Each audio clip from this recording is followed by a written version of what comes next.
Hi and welcome, my dear friends of an underwater world. Today, I finally have the promised video on the topic of diving training, this time with a focus on specialties. That means special courses. And I know that this topic is highly controversial. I have already mentioned that I am an advocate of regular further training. And the video will of course be linked in the video description. But there are also plenty of people who see almost every special course as a ripoff. And I don't want to try to change these people's minds. Rather, I would like to give a brief overview of existing courses and explain why each course has its reason d'etre, so that in the end everyone can decide for themselves whether and, if so, which courses interest them. Before I start the video, as always, I would appreciate a like, a subscription and a comment. Feel free to write me your opinion on the topic or let me know if you would like detailed information about a specific course. I have already done this for the Self-Reliant Diver course and can of course do the same for any other course. The video will also be linked in the video description. But enough of the bramble, let's get started.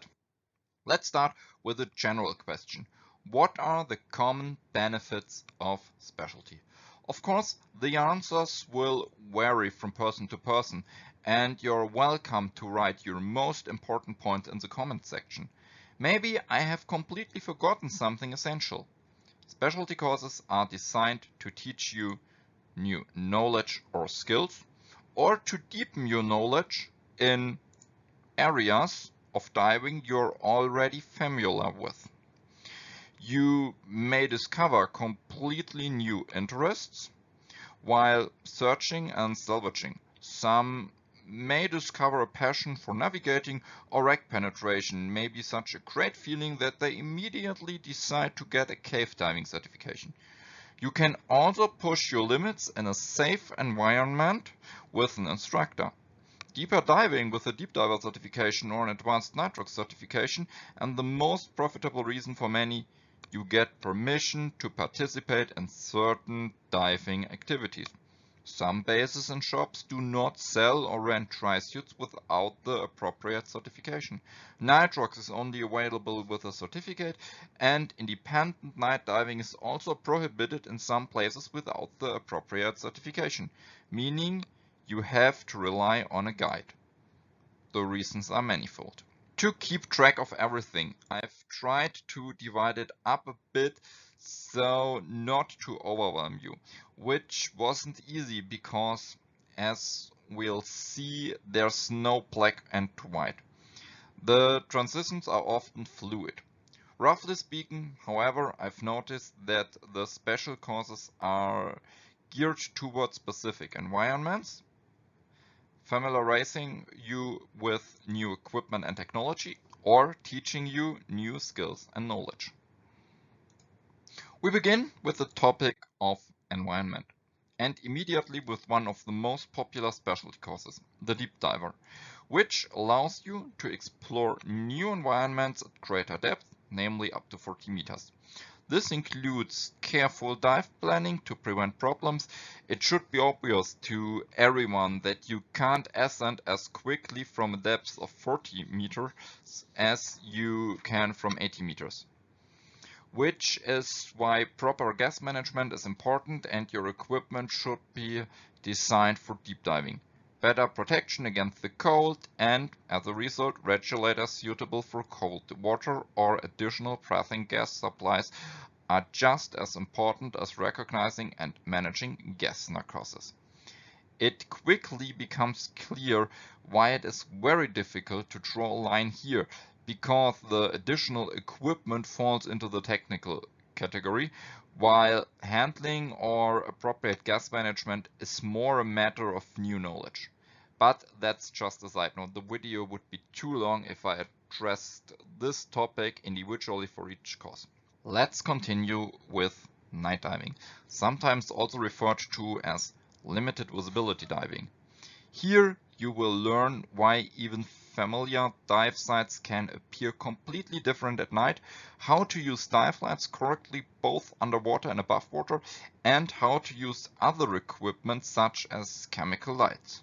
Safety aspects such as avoiding or dealing with disorientation and, of course, communicating with hand signals and or lights in the dark are also part of this course. Another very interesting aspect is dealing with fears at night. We continue with wreck diving. Many people find it interesting to safely enter wrecks, which is likely to provide a certain degree of healthy excitement for recreational divers who usually have a direct route to the surface. But here, too, there is additional equipment to learn, such as penetration lines and reel handling, and, before that, recognizing a safe entry point. Safety aspects are, of course, very important. Exiting the wreck in the event of lost visibility or other dangers that may arise from a wreck are covered, as are legal aspects, because wrecks are often historically relevant objects that not infrequently also represent the final resting place of deceased. Anyone who has been following the channel for a while will be familiar with our trip towards Saska, one of the most beautiful river diving spots in the world. Rivers often have currents, and the drift of current diver courses teaches you how to deal with them. Here, too, there are special procedures for handling equipment, such as various buoys, entry and exit techniques that are appropriate for the respective current, are also part of the course, as are diving procedures for staying together in a buddy team or in a group, and of course theoretical knowledge about the characteristics of different types of currents is also taught. One of the topics I unfortunately don't have a picture of is ice diving. Here too, there's no direct ascent as you dive under a layer of ice, which may require a surface support team. Here too, lines are used and you need to master their guidance and handling as well as dealing with equipment related problems. And we remain in the realm of overhead environments. The cavern diver certification is your ticket to exploring various caves. Here, initially only in the realm of caverns, that means areas exposed to daylight, you will learn the fundamentals of cave exploring required for courses such as Intro Full Cave. As you might expect, lines also play an important role here. You will practice handling them and learn how to use them in emergency situations, such as complete loss of visibility, so that you can quickly return to open water. Finally, in the area of environment, there is the altitude diver. That means diving at high altitudes, which is a certification that trains you specially for mountain lakes. This includes dive planning for the lower ambient pressure caused by the higher altitude, the correct setting of the dive computer, and special procedures for using RDP tables. This is because the lower ambient pressure requires appropriately adjusted dive planning to reduce the risk of DCS or decompression sickness. In conclusion, it should be noted that especially with the guide, many of these environments can be dived without special training.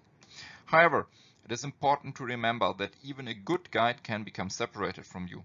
I have experienced this myself, and these were not dives under particularly difficult conditions. In most cases, you can regroup at the surface, but if problems arise in any overhead environment, you must first find your way back to open water on your own or at night. Be familiar with the use of the appropriate signaling devices. These are things that are easily forgotten in a stressful situation if you have only heard them once in a briefing. Let's move on to the second main topic, equipment and technology.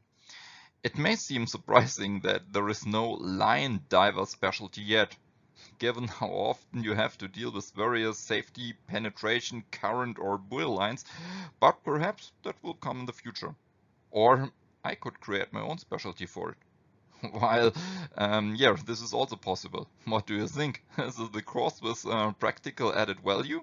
Feel free to write your thoughts in the comments. But practical added value is a good transition to the next topic. Nitrox or enriched air. Without this certification, you are not allowed to use these breathing gas mixtures, which make this course very popular, especially since nitrox is available at no extra charge in some countries. Even though the picture here is more relevant to advanced nitrox, most associations allow you to dive with breathing gas containing up to 40% oxygen. This increased concentration causes an increased partial pressure of oxygen, which naturally affects the body and is toxic to humans above a certain level. You will learn how to calculate your maximum permissible diving depth based on the oxygen content and what advantages these breathing gases have, but also what to consider when handling oxygen-enriched air, because oxygen also accelerates combustion. Many people take this course directly or shortly after obtaining their first diving license. Don't touch anything, leave nothing behind, expect bubbles, and take nothing with you. Expect memories and photos. A few years ago, underwater cameras were either cheap children's toys or so expensive that you had to take out a loan to buy them. Today, there are action cams, smartphones, and cameras in various price categories so that anyone can take pictures and videos underwater. Of course, the quality varies, but there's a world of difference between a picture and a good picture. The exposure has to be set correctly, the focus and the position of the subject have to be chosen correctly. Some people try to do this with a white balance, and post-processing also has to be learned. Even though the latter is becoming easier thanks to advances in AI, the first points will still require some knowledge and a certain amount of skill, both for photography and videography. Now comes one of my favorite diving certifications, the Tri-Suit certification. For recreational divers, temperatures in northern latitudes are often only suitable for diving for a few months of the year, and even then at depths of 6 to 8 meters, you are sometimes already below the second thermocline and freezing. This course teaches you the basics about different materials and enables you to maintain your trim and buoyancy at a good level with the Tri-Suit. You will also learn what to do if you have air in the foot area, which can lead to an uncontrolled ascent, and of course how to care for the suits, especially the gas-tight zipper. Another very exciting course is side mount. This configuration is particularly useful in narrow spaces, but it is also easier on your back, as you can put the tanks on in the water.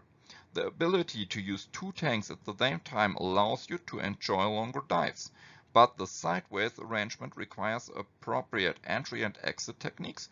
Gas management needs to be practiced because you want to have enough breathing gas in an emergency and not find yourself with one tank empty and then discover that the second one is defect. Not to mention that in this case your trim is likely to be very poor and you will tip to one side. Gas sharing with your body and tank handling in narrow areas, for example, are also practiced and trained. Next, a course that many people are unaware of. Buoys in general, sometimes also referred to as DSMB or Delayed Surface Marker Buoy. I believe that everyone should always have a buoy with them at all times and know how to use it. As mentioned earlier, you can quickly lose the guide or body. The buoy and reel must be prepared, and letting them in a stationary position also requires some practice. Both must be handled correctly when swimming, but they also allow you to make a more relaxed safety stop when using a carabiner. Please do not underestimate this issue. Quite apart from the fact that people often do not act rationally in stressful situations, I have also experienced situations where, even in relaxed circumstances, where the buoy was simply being practiced at the end of a fun dive in a shallow water, the person concerned did not attach the buoy correctly to the reel and it floated away. In a lake, this is not a problem. But in the open sea, with waves and a safety stop still ahead, the buoy will be gone. Boats will not see you, which can also be dangerous, and you will have left trash in the sea. Next on the list are rebreathers, which are available in partially closed or fully closed versions. Of course, you will learn about the design and functionality of these devices, which collect exhaled air, process it, and makes it available to you again. This makes it possible to dive very deep for several hours. In the water, you must be able to solve problems directly on site because such dive profiles often requires several decompression stops, sometimes lasting several hours. So that direct ascent is not possible. This is also required that the breathing gas be correctly adjusted because we have learned that oxygen can become toxic at a certain depth, depending on the concentration. Such dives must of course be planned and prepared with particular care and foresight and require appropriate training in addition to the rebreather. Don't be surprised, the picture is identical, but next to the rebreather you can also see the scooter. There are different models of these on the market, either aimed at recreational divers on vacation, which are correspondingly light for travel, or at technical divers who want to spend several hours underwater and therefore prefer large and heavy batteries. Such features and characteristics are covered, but so is handling underwater, which is of course even more important. However, here too, you need to know how to deal with certain problems, such as the failure of the scooter and body team, and be able to plan and manage the dive taking battery performance into account. Another course without a photo. Diving with a full face mask. To be honest, at first you might wonder why you need a separate certification for another models, and you can easily learn the characteristics and current features yourself. Preparation and maintenance can also be found in the manufacturer's manual. However, when it comes to checking the mask or adjusting it underwater to blow out any air if it leaks, as well as dealing with an out of gas situation, these are things you need to be learned. While this is less of a problem for your body without a full face mask, you can simply hand them your alternative second stage. It is more difficult for you as your regulator is part of the mask. Another interesting question, the answer to which you are welcome to write in the comments. How do you equalize the pressure if you can no longer hold your nose? Finally, in this section, there is the equipment specialist, who could also easily fit into the next section, skills and knowledge. Equipment changes and evolves. Just a few years ago, an alternative second stage was not part of standard equipment, and instead of a BCD or wing, divers used a so-called toilet seat. This course not only covered the features of current models and basic operating principles, such as the exact effect of a semi-dry suit, but also the care, maintenance and storage of your own equipment so that you can use it for as long as possible. You will also receive a crash course in performing a simple repair so that you don't have to make a trip to the nearest dive shop every time you want to change your configuration. In the last section, I list courses that expand both theoretical knowledge and practical skills and abilities, but without directly referring to a specific diving environment. Most advanced open water divers are familiar with underwater navigation, although some may say that this is only necessary for dive sites with poor visibility. I must strongly disagree with this. You can always become separated from your guide. I say this so often because it can happen very quickly and is a real situation that you have to be prepared for. Since you may not have paid attention to your surroundings while taking pictures underwater, but hopefully paid attention during the briefing, you at least know the rough compass bearing back and can navigate independently to the exit, the boat, or the pickup point with your compass. Of course, you also learn how the compass works, but general topics of natural navigation such as sand ripples are also taught. I also find the use of the nav tool shown here very interesting as it allows you to dive even complicated courses underwater. In addition, you will learn how to correctly estimate a swimming distance underwater and how to find dive sites above water if you need to return to a specific point for a search and recovery operation but do not have a marker buoy at hand. A course that almost everyone chooses as an adventure dive in their advanced open water diver course, but where you often hear that people don't feel like doing it, at least I have heard such comments many times, or do you see it completely different? You're welcome to write it in the comments. I'm talking, of course, about perfect buoyancy control. Of course, you will learn techniques that will help you improve your buoyancy, including things that affect your trim and thus indirectly your buoyancy, as well as how to achieve optimal trim. In addition, there are equipment-related factors that affect your buoyancy, such as how different centers of gravity interact, but also breath control. I could have easily included this code in the equipment section as it teaches how to use a second air supply, but in my opinion the content taught for safe, independent diving outweighs this. This includes things like gas management, for example using the rule of thirds. I'll link my video on this in the description. Advanced dive planning, which includes a properly prepared rescue chain, and improving various skills such as compass navigation or swimming without a mask, since nobody can help you in the event of a solo dive. One course that has very little to do with practical diving but prepares you for any emergencies is the Emergency Oxygen Provider course. Here you will learn how to administer emergency oxygen correctly in an emergency.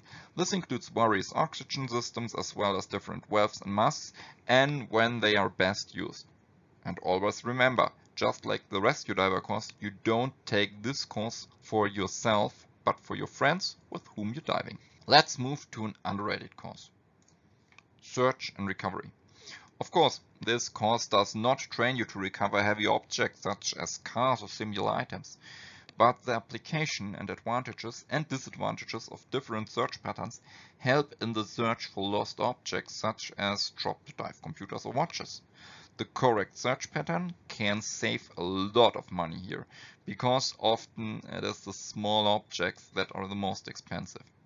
And visibility in lake is poor, but the seabed is stable. Visibility in the sea is good, but the seabed is often unstable and difficult to navigate. And when the sea is rough, small items can sometimes fall from the boat into the depths. In order to act correctly in every case, the dive sites must of course be assessed accordingly, but the use of a lift bag is also taught in order to be able to lift medium weight objects safely. Please always remember never to use your BCD as buoyancy aid. If the object slips out of your hands, you will have too much buoyancy, shoot to the surface and could suffer serious injury. The next point is to secure such objects correctly. You will also learn how to tie various knots underwater, of course, and their applications. Boat diving. To be honest, I didn't consider this course for a long time, but now I see the point behind it. Not every diving school has the opportunity to simulate a boat entry, for example in a swimming pool. Some associations only specify an appropriate entry into deep water in the training standards. The methods depends on the local conditions. For example, if you only have a bay for confined water dives, that means for the pool dives, and then only do beach dives, that's fine. Following the sloping bottom is an appropriate entry into deep water in this environment. However, the student in question is not familiar with the backward roll or the big step forward. This course teaches the appropriate entry techniques, as well as other basics for diving from boats. However, some basic nautical knowledges and the use of, for example, current lines and dealing with seasickness also help on a day trip or diving safaris. Tips on dealing with seasickness in particular can make the difference between a terrible day and a wonderful one. And yes, I tested it for you. And by the way, since the dives place few demands on logistics or the environment, such as special additional equipment in the form of lift bags and additional stage tanks or specific dive site conditions, current, night or great depths, this course is a good way to quickly and easily obtain a specialty certification. Of course, this is only for those of you who value such things, but there are divers like that out there. The Underwater Naturalist course is now available for all of you who are interested in biology. Here you will learn how the various players interact underwater. Ecology is just as much a part of the course as the classification of living organisms and the roles underwater in general or at the dive site in particular. Also very important, the correct and responsible handling of underwater creatures. We are nearing the end, and please forgive me for the humorous image, but it just fits so well. Stress diving or deep risk diving, that means the skills and knowledge which is required to participate in underwater cleanups, for example. Corresponding courses aim at active participation in marine waste management, as this issue has become a real problem. Of course, everyone can and should collect trash while diving, if possible, and remove it from the sea or lake, as long as they do not put themselves in danger. And, very importantly, do not remove habitats used by animals. Even worse, if you retrieve a glass bottle from a lake with good intentions, a fish hiding inside it may die on land. Waste must be correctly identified and disposed of safely and correctly. Appropriate databases also help with documentation and organization. And no, we did not dispose of the waste in this bin, of course. The last course deals with the theory of diving. This naturally includes biology, but physics and physiology also play an important role. Whether it's a general understanding of the underwater world, the effects on the human body, or the relevant physical principles such as how individual pieces of equipment work or why the body reacts the way it does. This may sound daunting to many, especially because it may remind them of unpleasant school days. But I can only say that it is easier to understand connections than to memorize facts.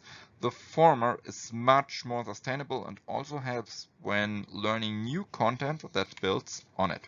So, that's it. I hope that this rather extensive presentation has given you a good overview of most of the specialty courses and why they have a reason to tear. For some people, of course, as mentioned at the beginning, not every point applies to everyone in the same extent, but people are different, and where one person is interested in technology and enjoys scootering, another may want to learn more about life underwater, whereas another simply wants to be able to buoy better in order to optimize their air consumption. No matter what appeals to you, I believe that it's never wrong to learn something new, and I would be delighted if you could add a few more or important points that I didn't even have on my radar in the comments. Otherwise, a like and subscription is of course always welcome, and until next time, I'll say goodbye as always and wish you all time good air and say ciao.